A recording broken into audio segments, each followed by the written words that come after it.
Before we start, I need you to do something. I need you to think of a person. Not just anyone, a specific person. The one your mind goes to at 2 a.m. when the room is too quiet and your thoughts get loud.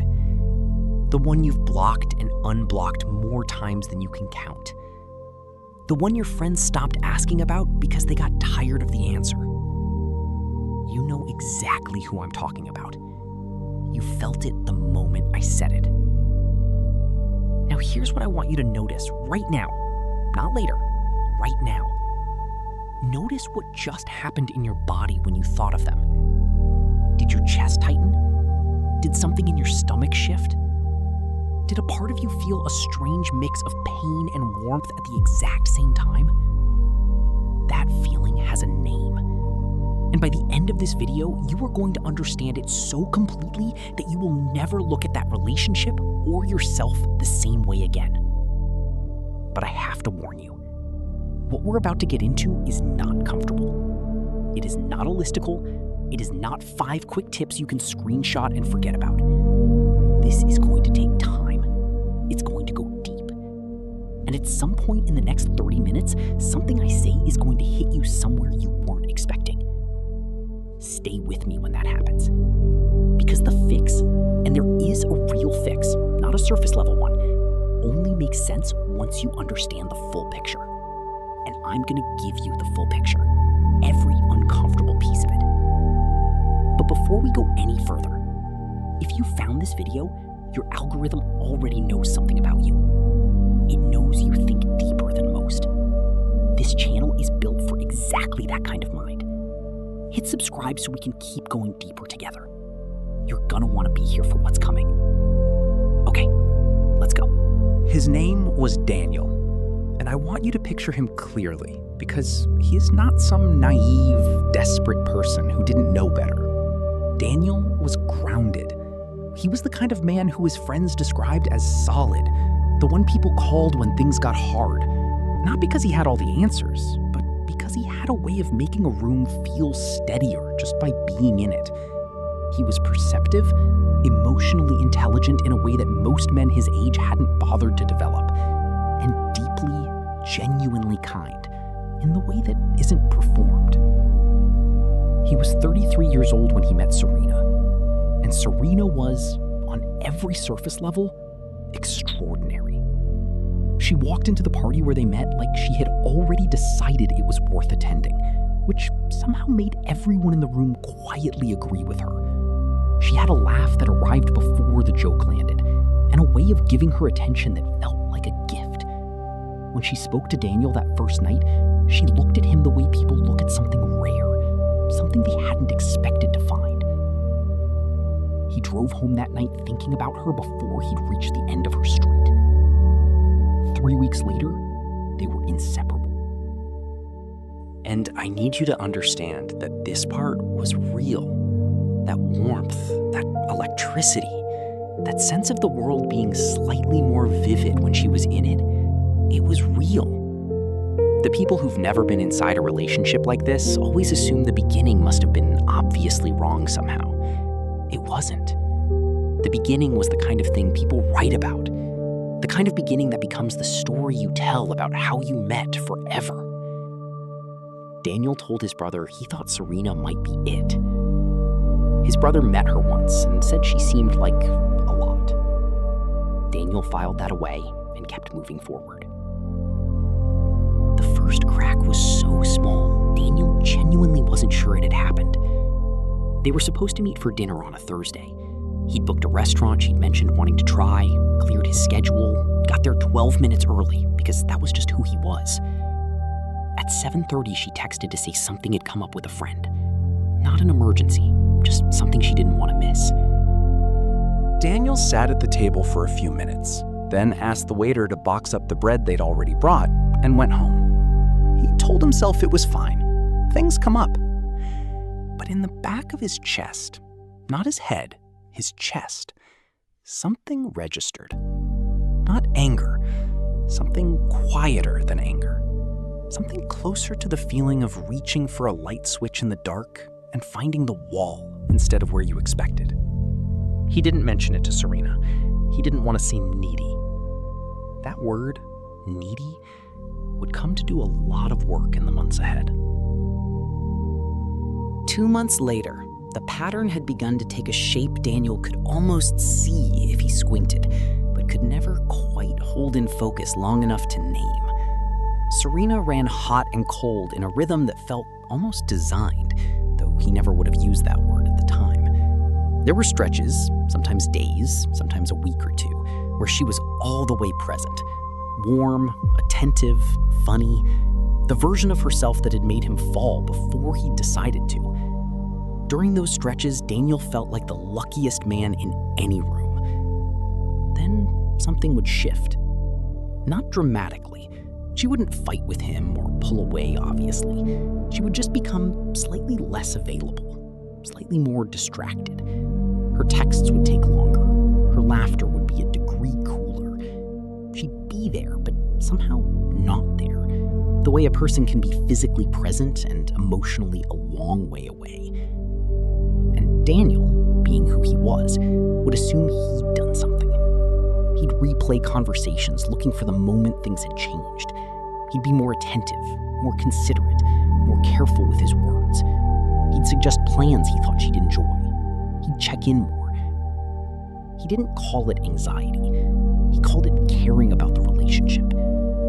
But his body knew the difference, even when his mind was still constructing explanations.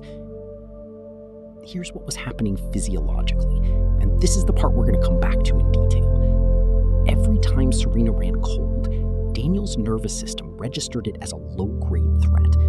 Not a dramatic one, a quiet, persistent one, the kind that doesn't announce itself but hums underneath everything.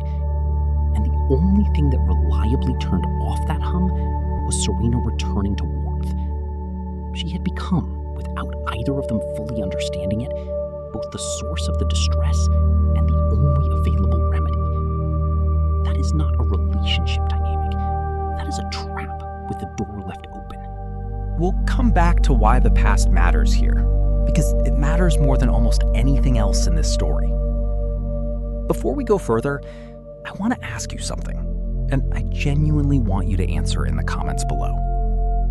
Think about a relationship, any relationship, where you found yourself trying harder the colder the other person got. Just drop one word below that describes how that felt. One word. I'll be reading them. 4 months in, Daniel had his first moment of genuine clarity. It came at an inconvenient time, the way clarity often does. He was at a work function, surrounded by colleagues, holding a drink he wasn't really tasting, and he realized he'd spent the last 40 minutes monitoring his phone for a response to a text he'd sent Serena 2 hours earlier. Not obsessively, just that low-level vigilance, that quiet background process running underneath everything else he was doing.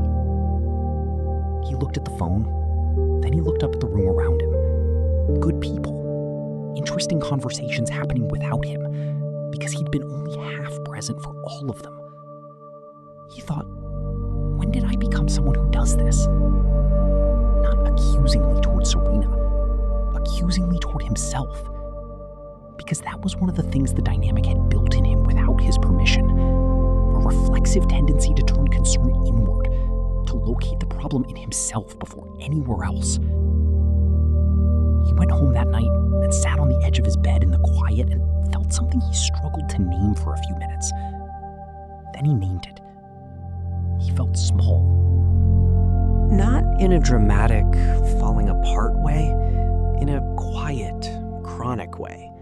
Like something that had been subtly compressing him for months, and he'd only just noticed because he'd accidentally stood up straight.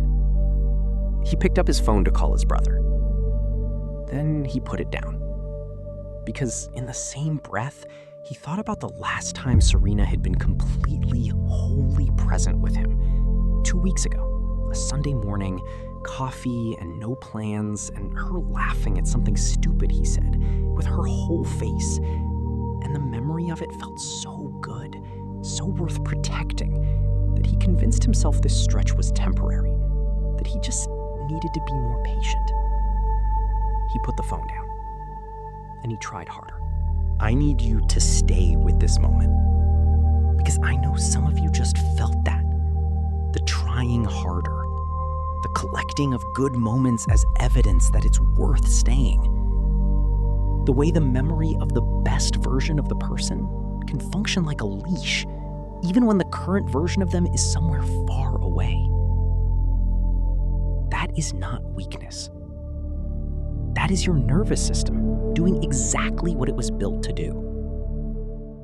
And understanding the machinery behind it, that's what changes everything. Daniel stayed for another 16 months. In those 16 months, he became a version of himself he barely recognized looking back. He stopped making spontaneous plans with friends because he wanted to be available. He started softening his opinions before he shared them, not because he changed his mind, but because he'd learned, somewhere in his body before his brain caught up, that certain thoughts of his made the temperature drop. He became fluent in Serena's moods, the way a person becomes fluent in a language they live inside of, effortlessly, automatically, without remembering when they learned. He became an expert in her emotional weather and a stranger to his own. The day he finally ended it was not what you'd expect. There was no dramatic fight, no final scene. He just came home after having dinner alone because she'd canceled. Again. With a reason that was technically valid. Again. And he sat on his kitchen floor. Not dramatically. Just because the floor was where he ended up. And he felt it for the first time. Without flinching. He was not happy. He had not been happy in a very long time. He texted her that evening. She called immediately. He didn't answer. He made tea he didn't really want and stood in his kitchen in the silence and felt, for exactly the length of time it takes to exhale slowly, something that might have been relief. And then the withdrawal began. Because here's the part nobody prepares you for. Leaving doesn't feel like freedom. Leaving feels like grief so physical, it has an address in your body. Leaving feels like the first week of quitting something your body had decided it needed. The sleeplessness, the reaching for the phone, the replaying of the good moments on a loop, so vivid, they feel more real than the room you're standing in. The bargaining, the desperate, humiliating bargaining with yourself, where you construct elaborate reasons why maybe it wasn't that bad, and maybe with the right conversation, and maybe if you'd just been more patient. Daniel called her on day 5. He told himself it was to check she was okay. It wasn't. And 3 weeks later, he was back. Not because he was foolish, not because he didn't know better, because his nervous system was running a program that had nothing to do with logic. A program that had been running long before Serena. A program she had simply, perfectly, without knowing it, slotted into. That program has a name, and understanding it is the beginning of everything. Lesson 1. Your brain cannot tell the difference between love and survival. To understand trauma bonding at a real level, you have to start with one truth that most people find uncomfortable. Your brain was not designed for happiness. It was designed for survival. And survival, at its most fundamental level, means one thing: stay attached to the people you need. Because for most of human evolutionary history, separation from your tribe meant death. Separation from a caregiver as a child meant death. The brain built systems over hundreds of thousands of years, deep, chemical, largely unconscious systems, to ensure you stayed bonded, even when staying bonded caused pain. The three chemicals at the center of a trauma bond are dopamine, cortisol, and oxytocin. And the way they interact in a relationship like Daniel's is not complicated once you see it clearly. It's just devastating. When Serena was warm and present and good, Daniel's brain released dopamine. That's the reward and anticipation chemical. It fires when you win, when you connect, when something feels right and alive. It creates the sensation of being exactly where you should be. But here's what most people don't know about dopamine. It doesn't fire most powerfully in response to consistent rewards. It fires most powerfully in response to unpredictable ones. This is the same mechanism that makes gambling neurologically addictive. Not the winning, the not knowing when the win is coming. The slot machine hooks you not by always paying out, but by sometimes paying out. The unpredictability is the entire engine. Your brain becomes consumed with chasing the next reward precisely because it cannot predict its arrival. Serena's warmth, arriving on an inconsistent schedule, was a slot machine. Daniel's brain responded exactly the way a human brain is designed to. Now add cortisol. Every time Serena ran cold, canceled plans, went distant, Daniel's body produced cortisol, the stress hormone, the one that creates that low hum of anxiety, that hypervigilance, that constant background scanning for threat. And the only input that reliably switched off that cortisol response was Serena's return to warmth. His brain began to associate her specifically with relief from the stress she was generating. She became both the wound and the only thing that had ever made the wound stop hurting. Then add oxytocin, the bonding chemical released during touch, eye contact, emotional vulnerability, genuine moments of connection. Oxytocin does not evaluate the health of a relationship. It fires in response to intimacy, regardless. The reconciliation after a difficult stretch releases as much oxytocin as the first moment of falling, sometimes more, because the contrast amplifies everything. Dopamine unpredictability, cortisol relief response, oxytocin bonding. Together, they don't create a relationship. They create a neurological architecture that functions almost identically to addiction. And here is the thing about neurological architecture. You cannot dismantle it with logic while you are still living inside it. That is not a character failing. That is just the honest truth about how human brains work. I want to pause here because I think this reframes something important for a lot of people. If you've ever been told or told yourself that you stayed because you were weak, I want you to drop the words, "I understand now," in the comments. Because understanding this is not an excuse. It's a starting point, and you deserve the starting point.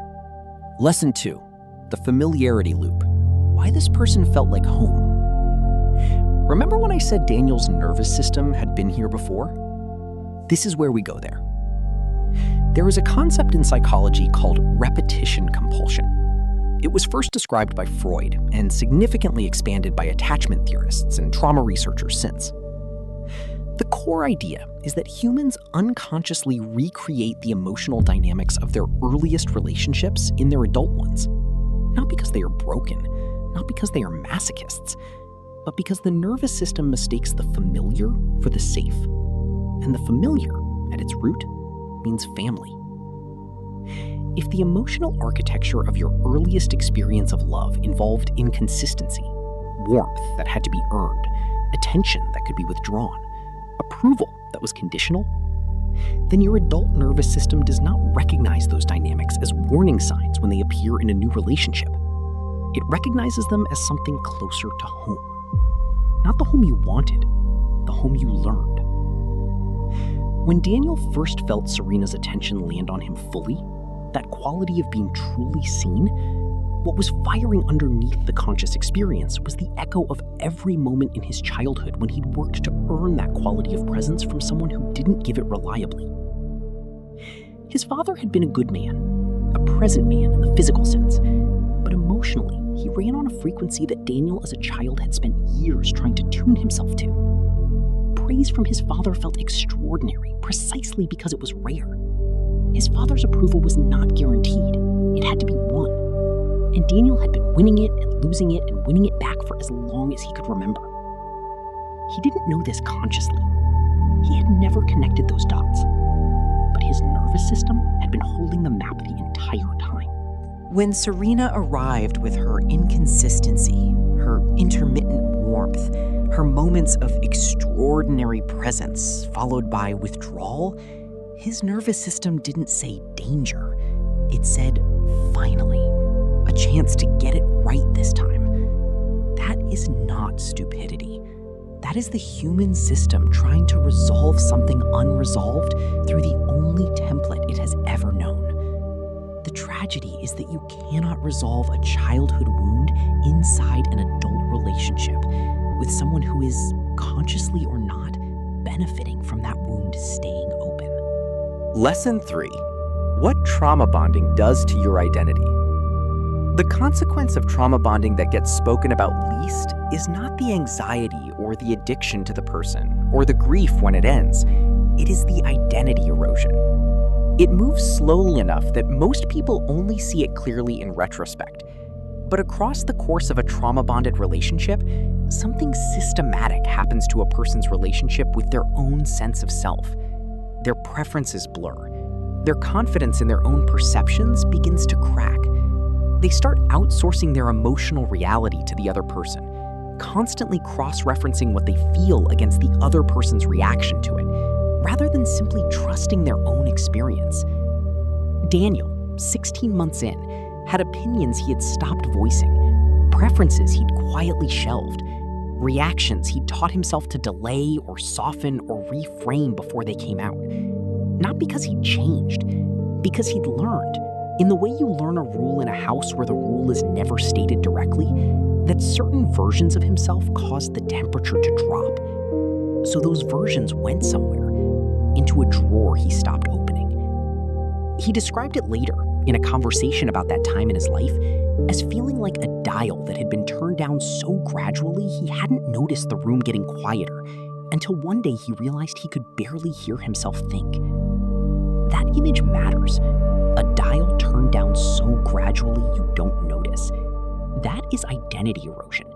And by the time you realize it's happened, the silence can feel so normal that finding your own volume again feels not just difficult, but somehow wrong. Like you've forgotten you were ever supposed to be that loud. The cruelest feature of trauma bonding is that by the time the damage to your sense of self becomes visible to you, you are also at your least resource to address it. You are depleted, disoriented, grieving something complicated, and running a nervous system that has been in a low-grade survival state for months or possibly years. Rebuilding from that place is not impossible, but it requires something specific and honest and patient. And here it is.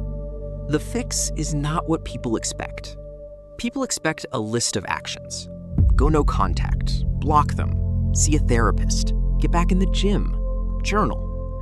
And look, none of those things are wrong. All of them have some value, but none of them are the actual fix.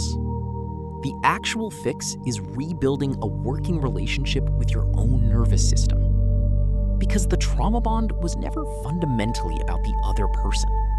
It was about a survival pattern your nervous system had been running, likely since long before you met them, that this relationship fit into the way a key fits a lock it was made for. Remove the person, and the pattern remains intact.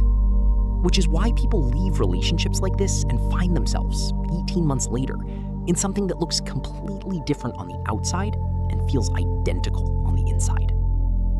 The person was the symptom. The pattern is what needs addressing. Solution 1. Name the pattern precisely, not just the person. The first step requires a specific kind of courage because it means redirecting the story away from them and toward yourself. Not in self-blame, in self-awareness. The difference between those two things is everything. You need to identify the specific dynamic, not they were toxic and I was the victim, but the actual mechanism. What was the specific emotional architecture of the relationship? Was it love that had to be constantly re-earned? Was it warmth that arrived unpredictably and disappeared without explanation? Was it the experience of your perceptions being quietly, consistently undermined until you stopped trusting them? Was it the hunger of trying to sustain the attention of someone whose attention was never fully, reliably yours? Name it with that level of specificity, because a vague wound heals vaguely. A named wound can be addressed directly. Then go one step further. Where did you first learn to navigate that specific dynamic? Not to blame whoever comes to mind, to understand the template. Because the template is where the pattern lives, and the pattern is what brought this specific person to feel so much like home, even when home was hurting you. When Daniel did this work, not during the relationship, after, he traced it to his father. Not a cruel man, not a damaging man in any obvious sense, just a man whose emotional availability was inconsistent in a way that had shaped a child's nervous system into one that knew how to survive that particular kind of uncertainty better than almost any other. Naming that did not resolve everything, but it did something essential. It made the compulsion make sense. Solution 2. Interrupt the withdrawal before it interrupts you. The most dangerous phase of breaking a trauma bond is not the decision to leave. It is the 72 hours after. Because withdrawal from a trauma bond is physiologically nearly identical to withdrawal from a substance. The cortisol spikes without its usual relief mechanism. The dopamine system, calibrated to an unpredictable reward schedule, begins firing urgently in the absence of the stimulus it was calibrated to. The result is a state that feels like anxiety, grief, and compulsion simultaneously. Your mind runs toward the person the way water runs downhill, not because you decided to think about them, but because your nervous system is doing what it has been trained to do. Most people in this state interpret it as evidence they made a mistake. They didn't. It is evidence that the pattern is fighting to survive. The intervention is not willpower.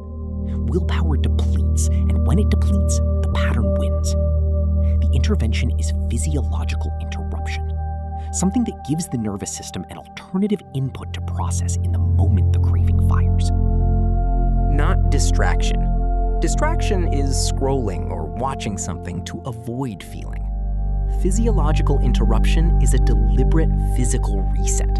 Cold water, 5 minutes outside with slow, deliberate breathing.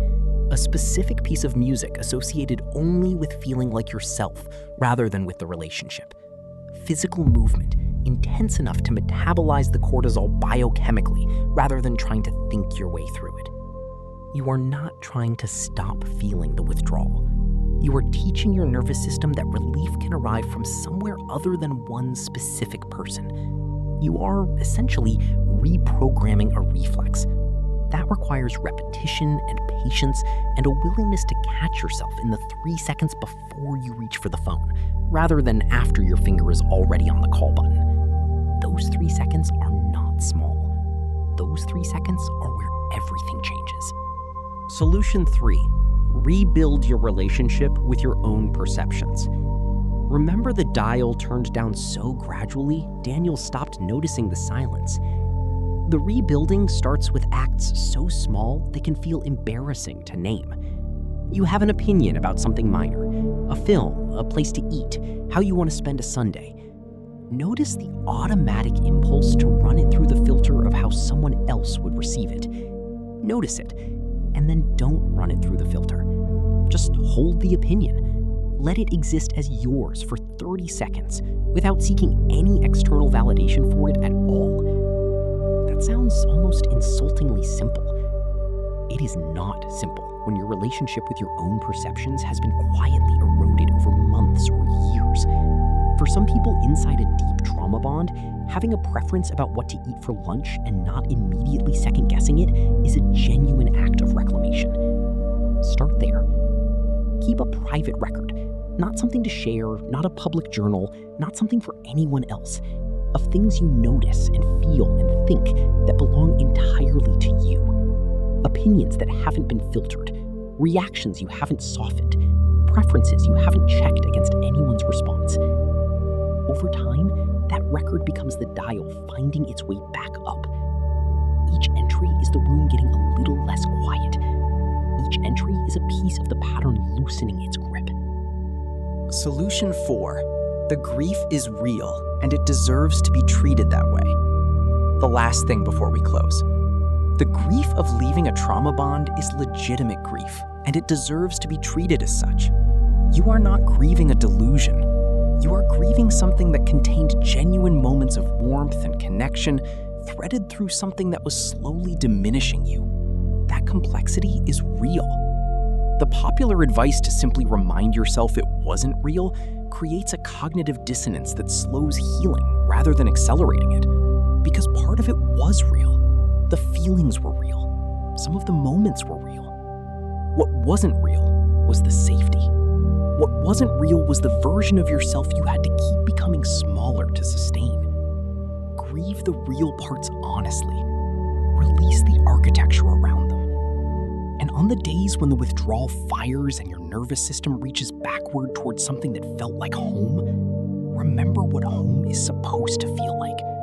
Not like the edge of something you're always about to lose. Not like a performance you're always auditioning for. Home is supposed to feel like somewhere you can breathe without calculating the cost of the exhale. You are allowed to want that. You are allowed to build it. And understanding what happened to you fully, clearly, without flinching away from the uncomfortable parts is the first real step towards something that actually deserves to be called home. Daniel is doing well. Not in the social media sense of doing well. In the real sense. He is doing the slow, unglamorous, genuinely difficult work of learning what his own nervous system sounds like when nobody else is running it. Some days the pull is still there. Some days he misses a version of something that was never quite stable enough to hold. But he said something recently that I want to leave with you. He said, "The version of me that kept trying harder, I used to be ashamed of him. Now I understand he was just trying to get home. He just didn't know yet that the address he was looking for wasn't hers." That's it.